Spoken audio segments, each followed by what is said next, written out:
decided I wanted to talk a little bit about this thing that I continue to hear ones like Nityananda and these satsang sellers peddling, which is oneness. That oneness is realization, is Advaita. Oneness is not Advaita. Oneness is sort of like one. Okay? It's this feeling of things all being connected, interconnected. Okay? That happens way, way, way, way before realization. That's when you're still in the honeymoon stage of the path, okay? That's, you go into oneness before you get to the really difficult parts of the path.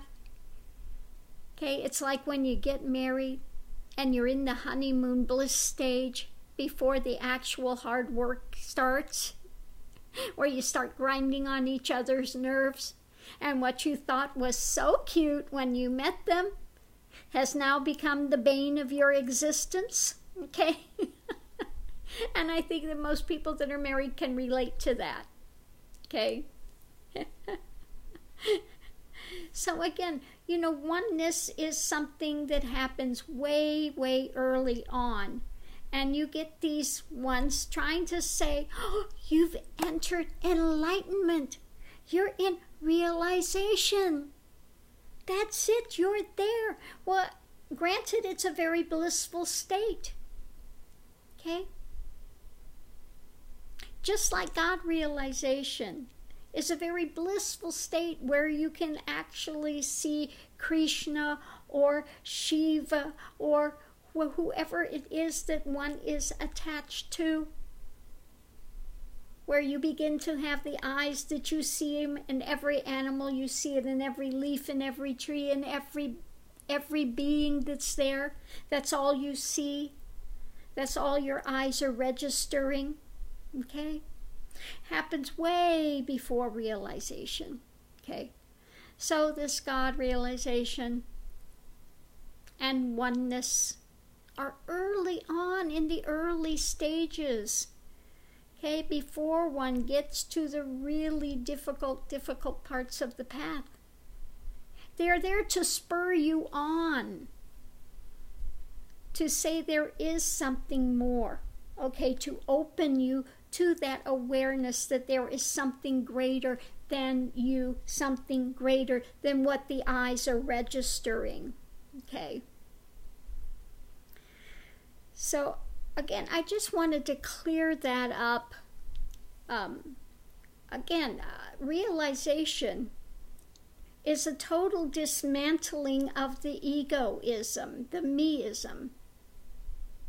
Okay? When you're in oneness, you're more in that state of witness state. Okay? Everything feels like it's been, that you can comment on what you're doing while you're watching it. There's a bit of distance there. There is some distance. You can see yourself act and you go, well, now that's really ridiculous. Okay? You're witnessing at the same time it's happening, but there is a buffer zone. Okay? One enters witness state, then one enters oneness, God realization. Okay? But there is still much further to go than that. Again, in genuine realization, one goes through the death before death. And yes, it feels like one is genuinely dying. Okay?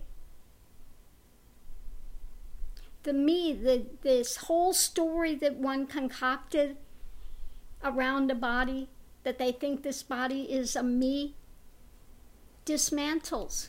Okay? It's over, done, finished, forever. Okay?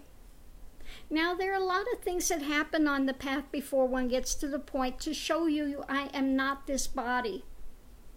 Okay? There is something more. That consciousness is not created by the brain, but the brain is like a mechanism. It's sort of like the computer. It's a point of, how do I want to say it? The consciousness programs the brain. And the brain programs the body. Okay, that's the way that works. The brain does not make consciousness.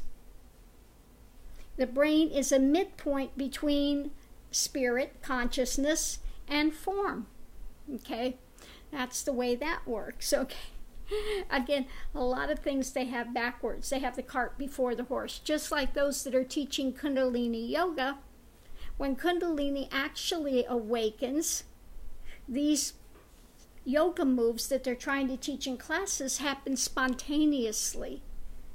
The mudras are what Nityananda is calling his, who knows what he's calling. Again, these happen spontaneously.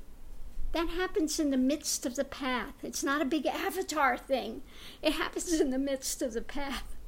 Okay? You start having mudras that start taking place. You know, it's not something you're looking at in a book that you're learning to do.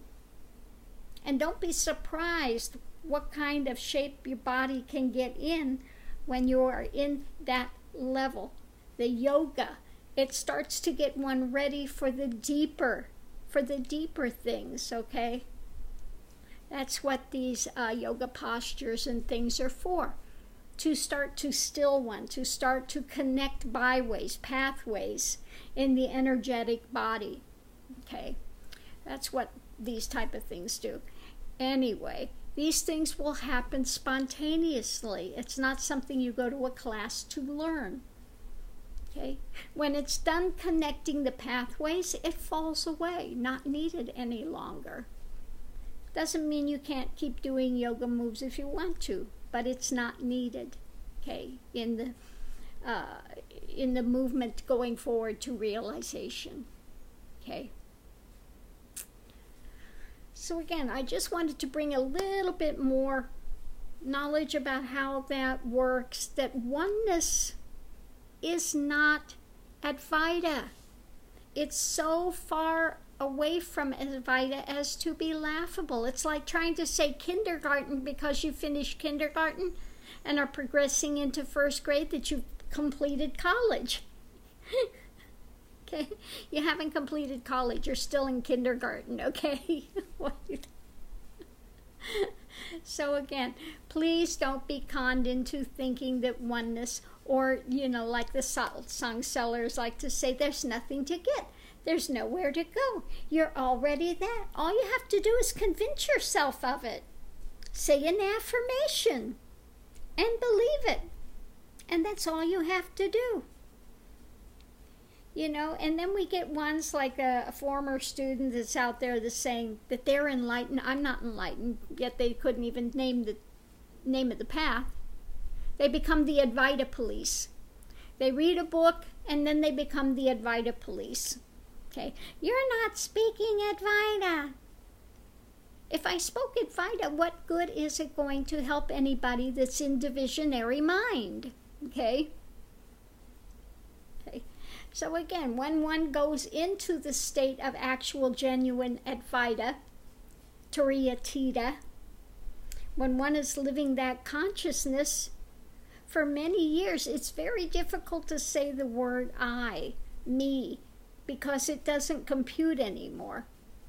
It's not that one is trying to make them sound something different. It's just the reality. Within that consciousness, there is no reality of that. So then one has to spend a few years to train themselves to come back to nominal speech in order to communicate with those that you want to bring forward. Okay? So just because, you know, not using the words of Advaita all the time, you can take your Advaita police and shove it, okay? Because it's ridiculous. The words are not it, okay? The words are not it.